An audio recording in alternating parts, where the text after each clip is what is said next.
Here we are. Here we are. Hello, hello. We have made it. Put this here and then if we... It's derby time. Hello, Will and Mom. How are you both? Thanks. Will says I'm looking fancy. Love it. Oh, that we're looking fancy. Thank you, Will. I knew you included me too. It is a fancy night. Derby night. As it should be. Love it. We got our little phone down here tonight so we can see the comments. Yeah. For some reason, we can't see them on the one that's recording. So they seem to be working so far. We'll see if this is a little bit. Gonna Thanks. better this week. Let's see if I make this. So, the Kentucky Derby is supposed to be Saturday, but because of COVID-19, it has been delayed till September. But that doesn't mean we can't enjoy some good Kentucky Derby beverages. So we picked one classically Kentucky Derby, and Kyle dressed for the Derby. And then we picked one classically other spectator sport cocktail, which is the Pimm's Cup, which is what you watch during cricket or croquet. I mean, what you drink during those things in England. So I tried to give you a little waistcoat, jazziness, England pizzazz. Yes. So there we have it. We are going to start, though, with the Pimm's Cup tonight because, you know, we always like to start with one we're both going to drink, and we're going to start there. And then we're finishing up tonight with two very, very challenging drinks. That's right. Hello, Rebecca, Becky. Hello, KK. Hello, Lynn. Shout outs. Tim. My mom is watching too. Welcome, Michelle from California. Hello. She's tuning in for the hard ones. She said she commented yesterday and said she was tuning in for the really hard recipes at the end. Okay, good. They're complicated. Thanks, Lynn. Lynn says we're looking dapper. Thank you. Amber is joining us from Texas. Kristen from Alabama. Wow, the whole country's here. Our friend Ronnie from Baltimore is watching. Hello. Hey, you know what, Ronnie from Baltimore? We celebrated Kentucky Derby Day at your house 3 years ago, maybe. That's right. Yes. Eric from DC. Juan from DC. Woot. Rachel and Chad. Reading. Hello. Okay. I'm gonna start going. We are going to start with the Pimm's Cup. It's not like a tennis match. Yeah. It's also not complicated, but Pimm's is a gin-based liqueur. Is it now? Yes, it was a gin that in 1880, a man who owned an oyster house in London started infusing his gin with herbs, and it became an after-dinner aperitif, and then later became a classic cocktail mixer for the Pimm's Cup. Probably because he was buying cheap gin. Well, that's usually how those things go. We are starting with a cucumber little wheel in our glass, which I'm now going to muddle. Chrissy is joining us. Layla says, hey, she loves the outfits. Thank you very much. Don't worry with the fancy muddler. I'm moderating the audience. Yes, good. One has to say hello to our audience. So, I've muddled a little cucumber down in there. We are then going with simple syrup. Do you have the simple syrup? It's right here. Thank you. This cute little... I need half an ounce of simple syrup in each of these. Half an ounce. I made the simple syrup in advance, as I typically do. Simple syrup is only 1 part sugar, 1 part water, boiled just until the moment it dissolves. You don't even really have to bring it to a boil.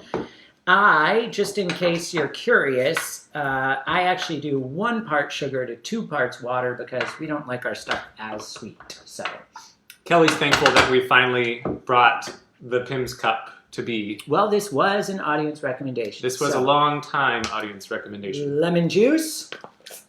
You notice we're starting before the ice with the muddling, the simple syrup, and now the lemon juice, of which we need 3/4 of an ounce in each. Did you explain the muddling while I was... No, you can talk about muddling. So muddling, so this contraption here, it's very high technology. It's basically a wooden rod. And you use it to kind of smack the flavor out of fruits or vegetables that you want to get into your drink. So this is called a muddler, and with it you muddle things. Yes. So That's now how the we are English language adding works. 2 ounces of Pimms. Just try this out so I don't drip it all over us. Jimmy asks what the flavor profile of Pimm's is. He's never heard of it. Well, allow me to tell you. I'll just pour it in here. We'll just tell you. I'm refreshing my memory. Well, I get a little black licorice. It's infused with 14 herbs. It's gin infused with 14 herbs. So I get a little black licorice in it, a little caramel, in fact. Yeah.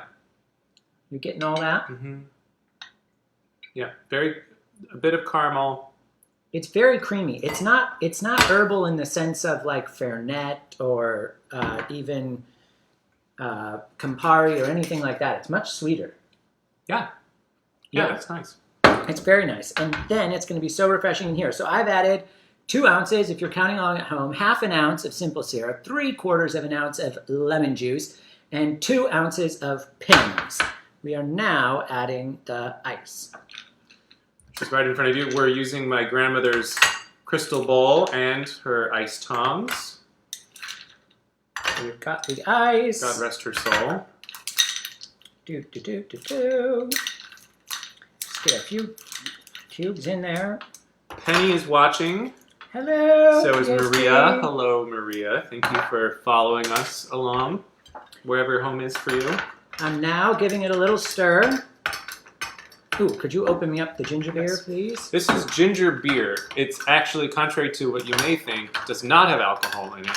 It is a sparkling, gingery soda. Kind of like ginger ale, but ginger beer is usually spicier. So you can use either ginger ale or ginger beer in this recipe, but we're going to use the ginger beer. We don't like it so sweet, so it's better. So now we just top it. Fill the rest of the glass with ginger beer. Hello, Anthony. Thanks for joining us. And we're not going to stir again after that. We've stirred many times already tonight and muddled. So a little garnish. You do a cucumber wheel and a lemon wedge. We've made a pretty little lemon slice here.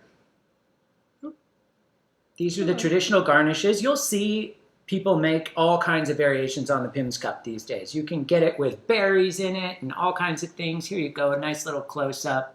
Look at that. You got your muddled cucumber floating inside. You got this cucumber, this lemon. Let's see how this tastes. Cheers. Salud. Cheers to everyone at home. Yes, that is delightful.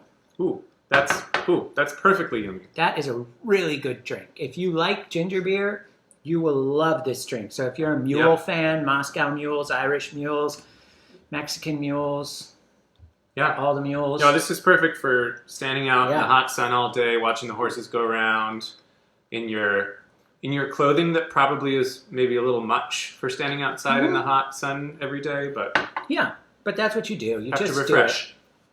All right, from there, while we drink this one, we can make the mint julep. Mint julep. Here's the thing. Mint juleps are supposed to be served in these wonderful silver cups that look a little bit like the bathroom thing you put your toothbrush in. But we have some, but we couldn't find them. And so we're going to do it the other way you can do it, which is just in a rocks glass. So don't feel like you have to have the little silver cup that requires tons of polishing and is a pain in the keister. But here you go.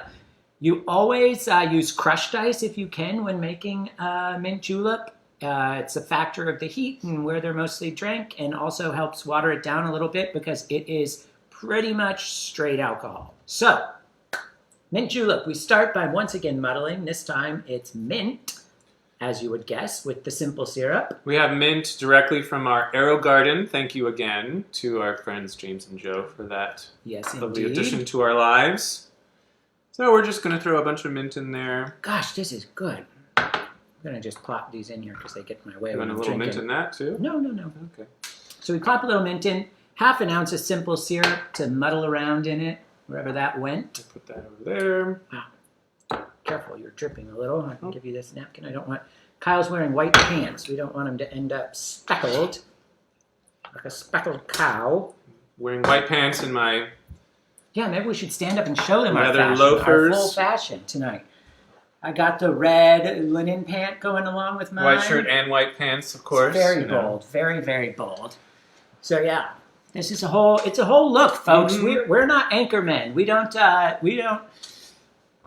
bare below the waist and cheat you out of a full fashion. No, no, no. All right. Oh, welcome, Michael from Virginia. All and right. Stefan is joining us. Is this Oh. your first time? I don't know if I've seen you on before, but Well, welcome. So, All right. mint julep. We've added our simple syrup. We've added got our mint. simple syrup and mint. We're now muddling. Should I use the other side? Yeah, use the other side. You can use the other side. You don't want the flavors to mix. So we're muddling that. That's going to release the flavors in the mint into the simple syrup. It's going to give it that yummy flavor. We are. Okay. Now, Done there.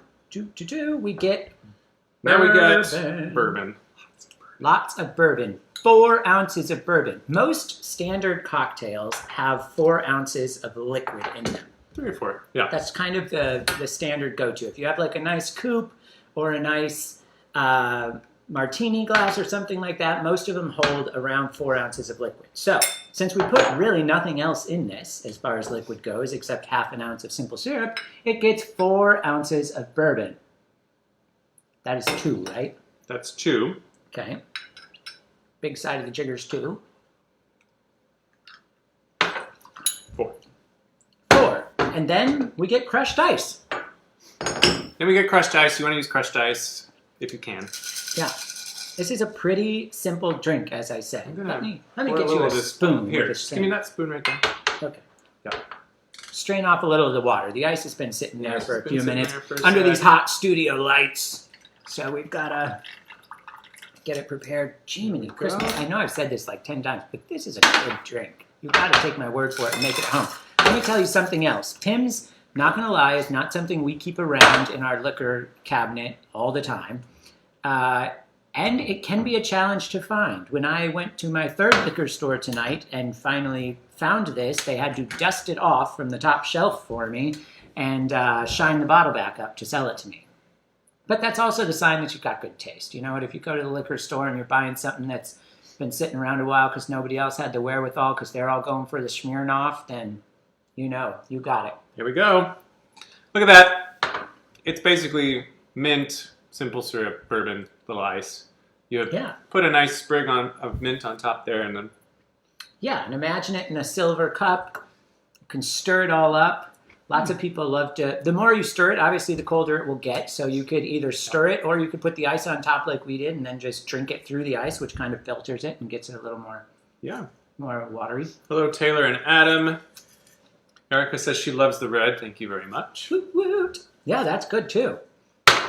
Okay, now we have some of the more complicated drinks we have ever made. Mm-hmm. Since we were on a Kentucky kick, since we were on a bourbon kick, all that.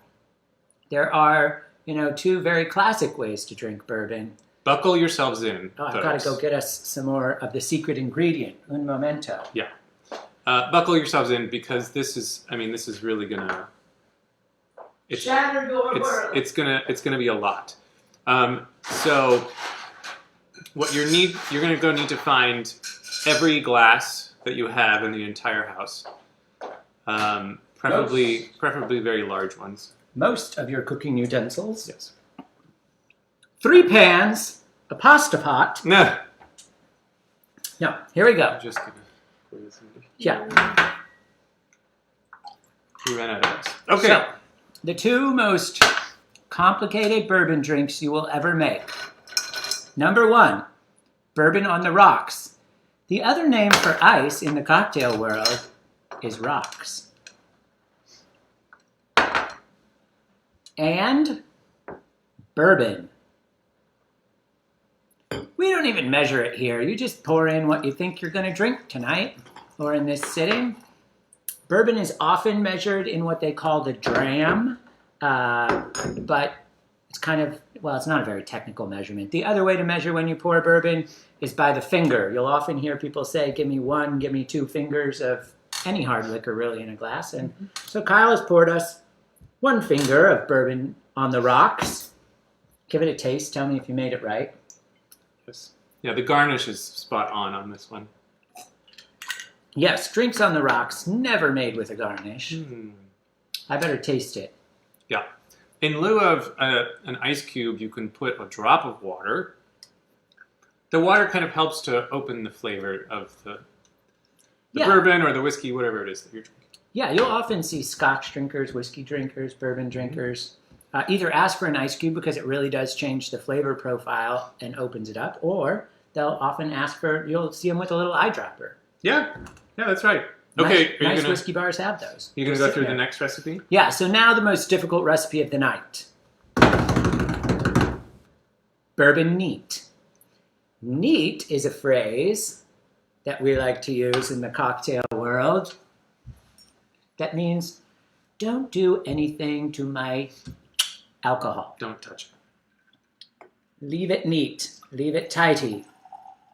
So, Bourbon Neat. As you can see, I've taken bourbon and poured it into a glass.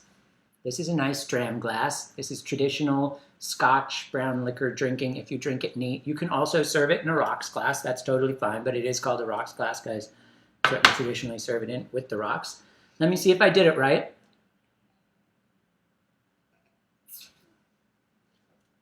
Expert opinion over here. Number 2. You might have gone a little light on the bourbon, but I think we'll make it through. No, that's perfect. Excellent. Yeah. So there you have it, Bourbon Neat. There are actually quite a few liquors that you can drink neat if they're good enough quality. The thing is, you're never going to want to serve a super bottom shelf liquor neat. It's just, or probably on the rocks. It's just going to taste a little bit like rubbing alcohol.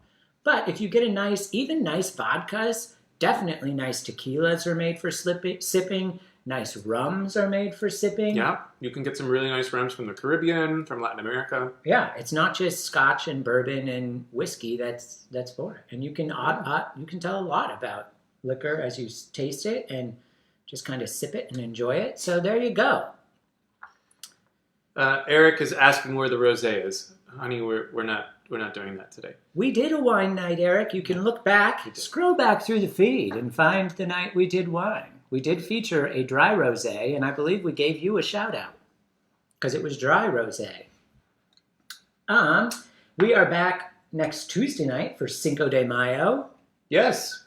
A very exciting night. We are not making margaritas because we already did that. We're going to do other Mexican and tequila-ish drinks, right? Right. We're gonna work on some other drinks for you for Tuesday.